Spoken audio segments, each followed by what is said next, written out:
2019년 서울 강북구 번동에서 일어난 일입니다. 김순자 할머니는 그의 82살이었어요.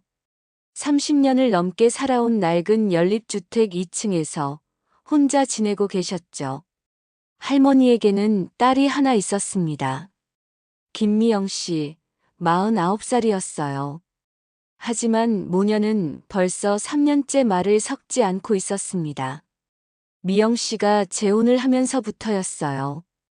엄마, 저 다시 결혼해요. 그날 할머니가 한 말은 단 한마디였습니다. 내 맘대로 해라. 그 뒤로 연락이 끊어졌어요. 미영 씨는 새 남편과 함께 강남으로 이사를 갔고 할머니는 혼자 남았습니다. 처음엔 괜찮다고 생각하셨어요. 내가 뭘 못해서. 그렇게 중얼거리며 하루하루를 보내셨죠. 하지만 2020년 봄부터 이상한 일들이 생기기 시작했어요. 가스불을 켜놓고 깜빡하는 일이 잦아졌습니다. 아래층 박 씨가 올라와서 말했어요. 할머니, 가스 냄새가 나는데 괜찮으세요? 그때도 할머니는 괜찮다고 하셨어요. 나이 들어서 그런가 보다. 그렇게 넘어가려 하셨죠. 여름이 되자 더 심해졌습니다. 같은 음식을 하루에 3번 만들기도 하고 냉장고에 상한 반찬이 가득했어요. 이웃들이 걱정스러워하기 시작했습니다. 순자 씨, 딸한테 연락해보는 게 어때요? 동네 김할머니가 조심스럽게 말했어요. 하지만 순자 할머니는 고개를 저었습니다. 그 애는 자기 일로 바빠. 그게 전부였어요. 가을이 깊어갈 때쯤이었습니다. 할머니가 집을 나서서 길을 잃은 거예요. 번동에서 살아온 지 30년인데 집을 찾지 못하셨습니다. 경찰서에서 연락이 왔을 때 미영 씨는 회사 회의 중이었어요. 김미영 씨 맞으시죠? 어머님이 실종 신고 접수되셔서요. 그 순간 미영 씨의 머릿속이 하얘졌습니다. 3년 동안 한 번도 안부를 묻지 않았던 게 떠올랐어요. 급히 경찰서로 달려갔습니다. 할머니는 파출소 의자에 앉아 계셨어요. 작고 초라한 모습이었습니다. 엄마. 미영 씨가 다가서자 할머니가 고개를 들었어요. 그런데 할머니의 눈빛이 낯설었습니다. 당신이 누구세요? 그 한마디에 미영 씨의 가슴이 무너져 내렸어요. 자기 딸을 알아보지 못하시는 거였어요. 병원에서 진단을 받았습니다. 알츠하이머, 이미 중기에 접어든 상태였어요. 의사가 말했습니다. 혼자 지내기엔 위험한 상태예요. 지속적인 돌봄이 필요합니다. 미영 씨는 그날 밤 한숨도 잘 수 없었어요. 3년 전 차갑게 돌아선 자신이 원망스러웠습니다. 다음 날부터 할머니를 모시고 살기로 했어요. 새 남편 정수 씨도 흔쾌히 동의해 주었습니다. 당연한 일이죠. 어머님을 모셔야죠. 하지만 쉽지 않았어요. 할머니는 여전히 미영 씨를 알아보지 못했습니다. 때로는 미영 씨를 간병인으로 생각하기도 하셨어요. 아가씨, 우리 딸은 언제 와요? 그런 말을 들을 때마다 미영 씨의 마음은 찢어졌습니다. 며칠은 그냥 눈물만 흘렸어요. 엄마, 저예요. 미영이요. 아무리 말해도 소용없었습니다. 병이 더 진행되면서 할머니의 기억은 점점 더 멀어져 갔어요. 어떤 날은 미영 씨를 자기 어머니로 착각하기도 하셨습니다. 어머니, 어디 계셨어요? 찾았잖아요. 그러면서 미영 씨의 손을 꼭 잡으셨어요. 그런 날이면 미영 씨도 따라서 연기를 했습니다. 응, 여기 있었어. 걱정했구나. 할머니가 웃으시는 얼굴을 보고 싶었거든요. 하지만 가장 힘든 건 다른 거였어요. 할머니가 가끔 정신이 또렷해지는 순간들이 있었습니다. 그럴 때면 미영 씨를 똑똑히 알아보셨어요. 미영아, 내가 왜 여기 있니? 그리고 바로 이어서 말씀하셨습니다. 나 때문에 고생하지 마라. 그냥 가거라. 그 말이 제일 아팠어요. 할머니는 자기 상태를 알고 계셨던 거예요. 2021년 봄이었습니다. 할머니의 상태가 더 나빠졌어요. 말씀도 거의 하지 않으시고 식사도 제대로 하지 못하셨습니다. 의사가 말했습니다. 이제 시간이 많지 않으실 것 같습니다. 미영 씨는 회사를 그만두고 할머니를 돌보기로 했어요. 남편도 적극적으로 도와주었습니다. 어느 날 저녁이었어요. 할머니가 갑자기 미영 씨를 불렀습니다.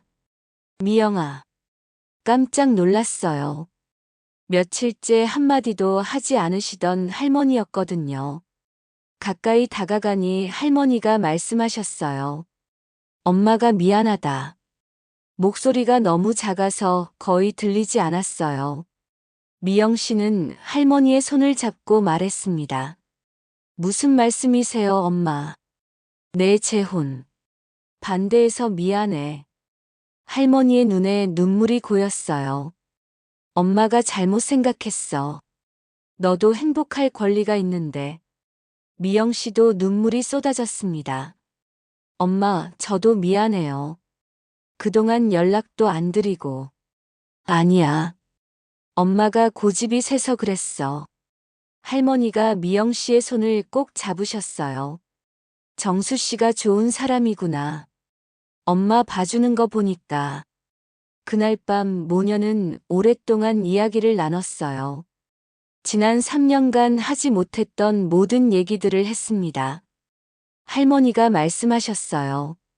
엄마 기억 다 사라져도 너 사랑하는 건 안 사라질 거야. 며칠 후였습니다. 할머니가 다시 미영 씨를 알아보지 못하기 시작했어요. 하지만 이번엔 달랐습니다.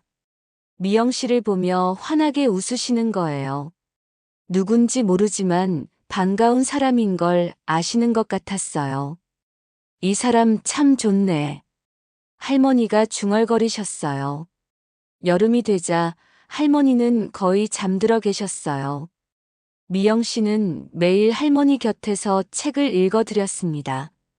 할머니가 좋아했던 트로트도 틀어드렸어요.